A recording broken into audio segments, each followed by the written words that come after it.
बात मैंने समझ ली है, एक बात मैंने समझ ली है, एक बात मैंने समझ ली है। जब से रामायण पढ़ ली है, एक बात मैंने समझ ली है, एक बात मैंने समझ ली है, एक बात मैंने समझ ली है। रावण मरे न श्री राम के बिना, रावण मरे न श्री राम के बिना, लंका जले न हनुमान के बिना। दुनिया चले न श्री राम के बिना, राम जी चले न हनुमान के बिना। दुनिया चले न श्री राम के बिना, राम जी चले न हनुमान के बिना। दुनिया चले न श्री राम के बिना, राम जी चले न हनुमान के बिना।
मस्तक पे बजरंग का नाम लिख दे। मेरे मस्तक पे बजरंग का नाम लिख दे। लिखने वाले पूरा पूरा हाल लिख दे। मेरे मस्तक पे बजरंग का नाम लिख दे।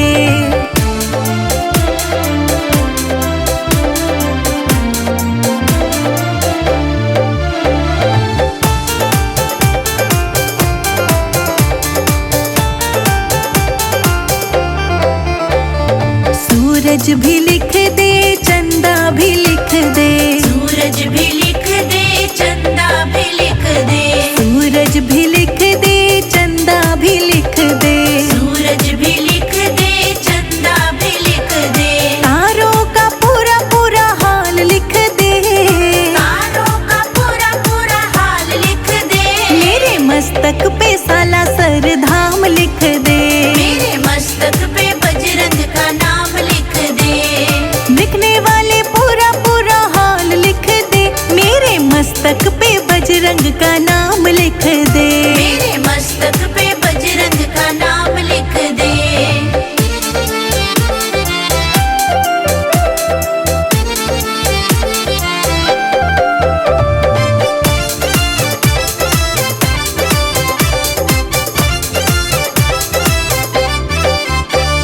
शंकर भी लिख दे, गौरा भी लिख दे। शंकर भी लिख दे, गौरा भी लिख दे। शंकर भी लिख दे, गौरा भी लिख दे। शंकर भी लिख दे, गौरा भी लिख दे। सर्पों का पूरा पूरा हाल लिख दे। सर्पों का पूरा पूरा हाल लिख दे। मेरे मस्तक पे साला सर धाम लिख दे। मेरे मस्तक पे बजरंग का नाम लिख दे। लिखने वाले पूरा पूरा हाल लिख दे। मेरे मस्तक पे बजरंग का नाम लिख दे। मेरे मस्तक पे बजरंग का नाम लिख दे।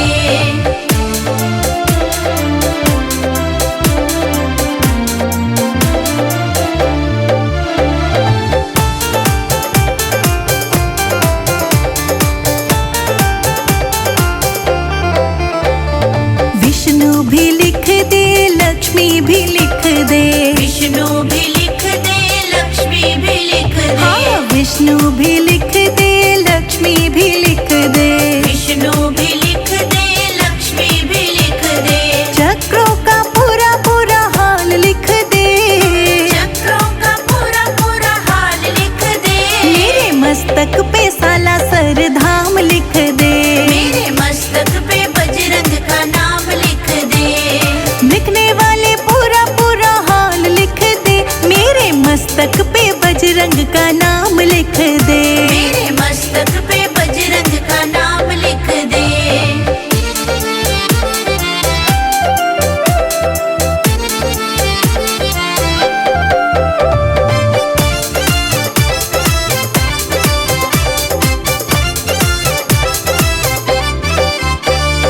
राम भी लिख दे, सीता भी लिख दे। राम भी लिख दे, सीता भी लिख दे। हाँ, राम भी लिख दे, सीता भी लिख दे।